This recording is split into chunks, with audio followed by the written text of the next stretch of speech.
আসসালামু আলাইকুম Honda lovers. ইদানিং আমাদের অনেক বাইকারই আমাদের কাছে যে সমস্যাগুলো নিয়ে আসছেন তার মধ্যে সবচেয়ে বেশি হচ্ছে ফুয়েল ট্যাঙ্কের লক না খোলা।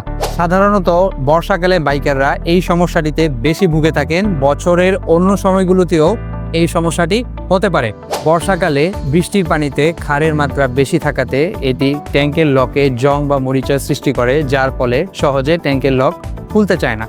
একটি সহজ উপায় নিয়মিত মেনে চললে এই সমস্যাটি থেকেও রেহাই পাওয়া সম্ভব, আর তা হলো বৃষ্টির দিনে সপ্তাহে অন্তত একবার ট্যাঙ্কের লকে নারিকেল তেল অথবা WD-40 মতো যে মরিচারোধক কেমিক্যালগুলো রয়েছে ওগুলা ব্যবহার করা যেতে পারে।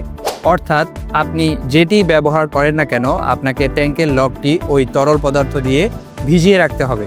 নিয়মিত ব্যবহারে ট্যাঙ্কের লকের জং ধরার সমস্যার সমাধান পাওয়া যাবে। তাই বিষয়টি অবহেলা না করে নিয়মিত যত্ন নিলেই ট্যাঙ্কের লকে এই জং ধরার সমস্যাটি থেকে পুরোপুরি পরিত্রাণ পাওয়া সম্ভব।